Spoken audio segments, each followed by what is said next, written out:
In today's Business Matters, if you haven't finished your 2024 taxes, the clock is ticking.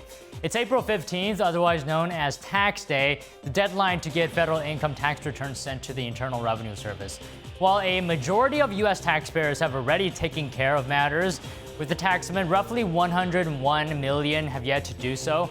There are some exceptions. Businesses and residents in 7 disaster-stricken states have been given extensions. Taxpayers are advised to file electronically if possible. The Taxpayer Advocate Service says that's usually safer and faster than dropping it in the mail. Canada is offering some relief from counter tariffs on U.S. imports. Canada's Finance Ministry says local auto manufacturers will be allowed to import a certain number of U.S.-assembled free trade compliant vehicles, only if they continue to produce vehicles locally and complete planned investments. The Finance Ministry also announced 6 months of relief for some goods imported from the U.S. Now, this includes those used in Canadian manufacturing, food and beverage packaging as well, and others that support healthcare and national security objectives. A record number of iPhones landed in the U.S. from India last month as the threat of tariffs loomed. Custom data shows that Apple's main India supplier, Foxconn, exported about $1.3 billion worth of smartphones in March. That's the highest ever for a single month. Another supplier, Tata Electronics, exported about $600 million worth, all by air, into the United States. India is facing a 26% duty, which President Trump has since paused and added exemptions for smartphones. While Meta is entangled in a historic antitrust lawsuit with the FTC, Google is coming under fire in Japan. The Japan Fair Trade Commission is ordering Google to stop favoring Google Search in Android phones. NTD Sean Marshall has details. Japanese regulators on Tuesday accused U.S. tech giant Google of violating anti-monopoly laws. The Japan Fair Trade Commission's cease and desist order says Google must stop the pre-installation of the Google search engine on Android smartphones. And in classic Japanese fashion, a cute cartoon-like infographic was released to explain the situation. It illustrates numerous ways in which the Japanese regulator claims Google dominates the different search features on Android phones, like how rival search providers are less likely to be implemented on Android phones and operating systems, and how most search functions lead to Google's own internet search service, which the regulator says effectively shuts out competition. A Google spokesperson told NTD in a statement, "We're disappointed by the JFTC's findings as our agreements with Japanese partners are pro-competitive and have undeniably boosted their ability to invest in product innovations which deliver more choice for consumers. We will review the order thoroughly to determine our next steps." Japanese regulators began their investigation into Google in 2023. They say they've consulted with overseas authorities dealing with similar cases. Similar anti-monopoly moves against Google have already taken place in the U.S. and Europe. In the U.S., a judge ruled last year that Google's ubiquitous search engine illegally exploited its dominance to squash competition. European regulators have also slammed what they see as Google's monopolistic dominance. Tuesday's move marks the first time the Japan Fair Trade Commission has taken such an action against a major global technology company. Sean Marshall, NTD News. The CEO of Advanced Micro Devices said today they're ready to start chip production at a Taiwanese chip maker's plant in Arizona. The CEO, Lisa Su, said they will make more AI servers in the U.S. Speaking at a news conference in Taiwan, Su acknowledged the dynamic situation in overall supply chain, but she added that AMD is lucky to have broad and deep partnerships to help counter any issues. When you think about the importance of the supply chain, we need to have a supply chain in all places. So certainly Taiwan is very important to us from a supply chain. And also in the United States, we just completed our acquisition of ZT Systems, which is a leading supply chain AI server capability in the United States. So yes, we are also expanding our U.S. capability. AMD is one of the largest providers of personal computer chips and relies mostly on TSMC, the world's largest contract chip maker in Taiwan, to make its chips. President Trump said on Sunday that he would be announcing the tariff rate on imported semiconductors this week. He said there would be flexibility with some companies in the sector. A new survey says global investors are walking away from U.S. stocks at a record pace, and that the trend is likely to continue. Here's more. According to a new survey from Bank of America's Global Research, an exodus is underway from the U.S. stock market. Global investors have slashed their holdings of U.S. stocks by a record amount in the past 2 months. And the survey says the trend is expected to continue, given a record number of managers say they plan to keep cutting their exposure. The bank polled more than 160 investors with nearly $400 billion of asset management. Fund managers reported being the most underweight in U.S. equities in nearly 2 years, a number that has plunged by more than 50 percentage points in just 2 months. This is the biggest fall of this kind on record with Bank of America. A majority of managers say the biggest risk for markets is a trade war that triggers a global recession. About 40% of investors now say they expect that to happen. This is the highest level in about 2 years. And for the first time in 2 years, tech is getting replaced by gold. About half of the respondents said they're displacing their bets on U.S. tech and now think the most crowded trade in markets is long gold. Citigroup has joined its banking competitors with first quarter profits that beat Wall Street estimates. This is despite bank stocks plummeting when the sweeping new tariffs were announced, as this clouded the economic outlook. Citigroup traders actually reaped a windfall from volatile markets that fueled client activity. Results for the third largest U.S. lender were lifted by stronger equities trading. Citigroup reported its stock trading revenue jumped nearly a quarter in the first 3 months of the year. Investment banking revenue increased 12%, mainly from advising on mergers and acquisitions. These are similar to results posted by J.P. Morgan Chase, Bank of America, and Morgan Stanley. Now, President Donald Trump on Monday suggested that he might temporarily exempt the auto industry from tariffs he previously imposed on the sector. And this is to give car makers time to adjust their supply chains. On this topic earlier, I spoke to Captain Douglas Ernest, a business owner and U.S. Army veteran whose business has benefited from Trump's tariffs. I understand now you own a Corvette dealership, and you mentioned a surge in sales following Trump's new tariffs. So talk to us about that. Yeah, thanks again for having us on your show this morning. It's a pleasure to be with you. We've experienced the exact opposite of what the media dire predictions have been laying out in the mainstream media. And we've actually seen a huge uptick in business. Over the last 3 years, we were almost out of cash flow and unable to sustain our business.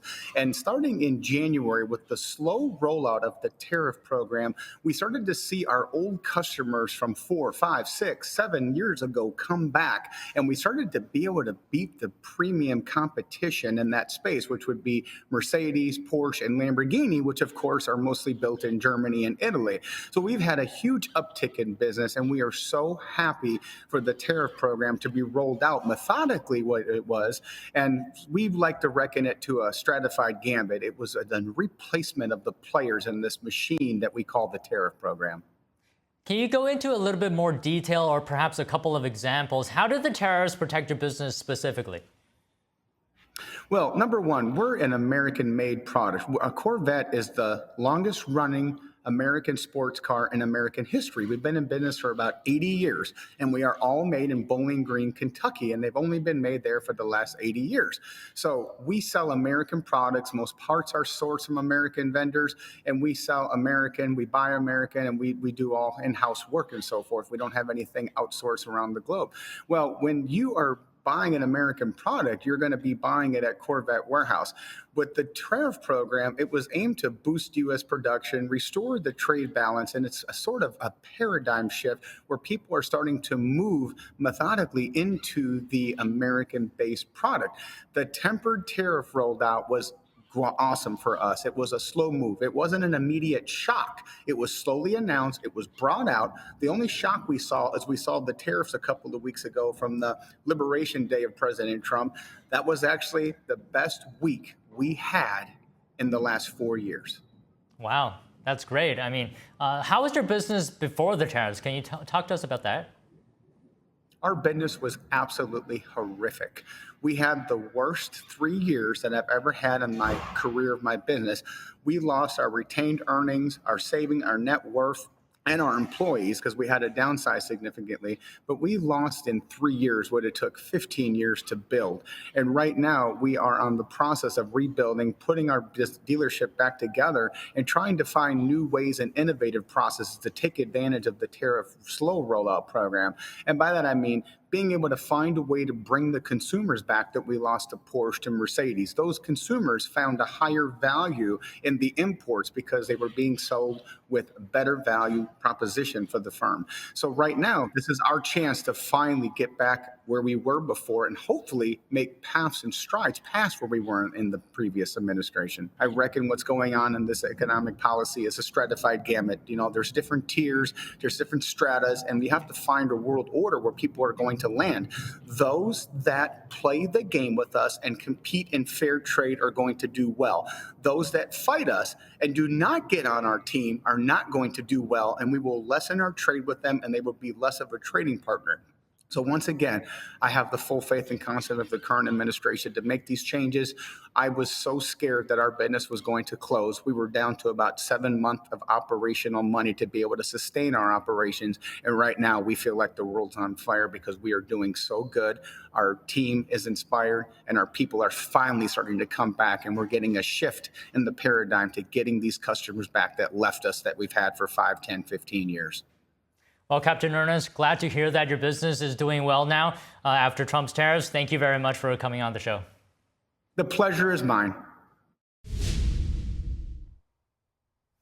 Now, Hertz is telling customers it experienced a data breach of customer personal information after a hack in its supply chain late last year. The car rental company says the stolen information may include names, credit card and driver's license numbers, and possibly social security and passport numbers. Hertz says the breach was against one of its vendors, software firm Clio Communications. Hertz says it found no evidence that its own network was impacted. Now, how do you handle your tax refund once it comes back in the mail? Here are some tips on how to invest that money and help it grow. If you've already filed your taxes with the IRS, you may have received a refund. So far this year, the IRS says it sent out nearly 68 million refunds. The average amount, just over $4,000. So, what should you do with that money? You want that money to do its best work for you. Jean Chatzky is the CEO and founder of HerMoney.com. Her first tip is to use that money to pay off any debt. Pay off the high interest rate credit card debt. That's going to put a return into your pocket equal to the interest rate on the debt. If you want to put that money away, Chatzky says don't just deposit it into a regular savings account. Those accounts are paying about 0.4% interest rate. So what are better options? She says look at certificate of deposit accounts, commonly known as CDs. It's a type of savings account that offers a fixed interest rate for a specific period of time. There's usually a deposit minimum. And beware, she says there may be a penalty for withdrawing the money. The interest rate is 7 times that you'll get in a plain vanilla account. Next, high-yield savings accounts. These accounts are offered by online banks and credit unions and offer higher interest rates. There's typically no minimum deposit required. Lastly, investing in the market. The markets can go up and down, and this is money that we don't need in the short term. It's money that we can afford to let ride for a little bit longer. If you choose that option, Chatzky recommends diversifying the types of stocks you invest in and try not to panic when the market goes down. And a small group of U.S. businesses are fighting back against the president's authority to impose tariffs. The Liberty Justice Center is representing 5 small businesses and filed a lawsuit in the U.S. Court of International Trade. It argues Trump's tariffs are illegal under the International Emergency Economic Powers Act. The lawsuit states the law gives the president authority to impose emergency economic powers in response to a threat to national security or the economy. But the group believes that criteria has not been met. The complaint also alleges the law doesn't allow for the president to unilaterally impose tariffs. Apparently, pharmaceuticals are currently being looked at for potential tariffs. That's according to official filings on an investigation into the matter. Here's more. Drug makers and chip firms may not escape US tariffs much longer. The two sectors are currently exempt, but Washington is now proceeding with probes into both, setting the stage for more actions on trade. That's according to Federal Register filings on Monday. They show that the probes began on April 1st under the so-called Section 232 provision. That gives the administration 270 days to wrap up an investigation. Speaking Monday, Trump himself indicated the likely outcome. We don't make our own drugs, our own pharmaceuticals. We don't make our own drugs anymore. The drug companies are in Ireland and they're in lots of other places, China. And all I have to do is impose a tariff. The more, the faster they move in. Trump has already used the 232 provision to look into imports of copper and lumber. During his first term, he used it as the basis for tariffs on steel and other goods then rolled out in his second term. Last week, he exempted smartphones and some other goods from steep extra levies. But he later said the exemption would be short-lived, just lasting while Washington conducted a probe. Trump also promised to announce chip tariffs this week. Drug makers have lobbied Washington to phase in any new duties, saying they need time to shift manufacturing. Big players in the sector have global production operations and could take years to move output to the US. Tuesday saw shares in Asian automakers surge after Trump hinted they could get some relief from 25% tariffs on the sector. He said that the industry needed time to adapt. Shares in Toyota, Mazda and other big names were up over 4% in afternoon trade. Many may view Hollywood as the entertainment capital of the world, but on-location filming in Tinseltown and the surrounding areas has plunged. That's according to a new report from Film LA, which is in charge of film permits for Los Angeles and Los Angeles County. The report states filming in the greater LA area decreased 22% during the first quarter of this year when compared to the same period last year. The group says a decline was observed in all filming categories, including feature films, television, and commercials. But the decline wasn't due to January's devastating wildfires. The report found those had a minimal impact on production. California lawmakers have proposed expanding the tax credit program as a way to incentivize the production industry in the state. American Airlines will provide free high-speed in-flight internet services beginning in January 2026. The carrier announced a partnership with AT&T today. Free onboard internet access has become a key perk for airlines as they compete for passengers. 2 years ago, Delta Airlines began offering free internet to members of its frequent flyer program. Last year, United Airlines tapped Elon Musk's Starlink for in-flight internet services. American said complimentary internet will be available exclusively for its frequent flyers. The carrier estimated 90% of its fleet will be equipped to offer in-flight Wi-Fi services. Currently, the Texas-based airline's customers are required to pay for in-flight internet. American also offers a Wi-Fi subscription plan to its loyalty program members starting at $49.95 a month. Sam's Club is getting a huge makeover. The warehouse chain says all of its 600 existing stores will be remodeled. The details were announced during Walmart's 2025 investment community meeting. Walmart owns Sam's Club. The company says the renovated stores will include scan and go, as well as the ability to ship your purchases directly to your home. And that's not all. Sam's Club is planning to open 15 new clubs every year for the next decade. That's on top of the 30 new locations the retailer previously announced. The company says its goal is to double membership, sales, and profit over the next decade.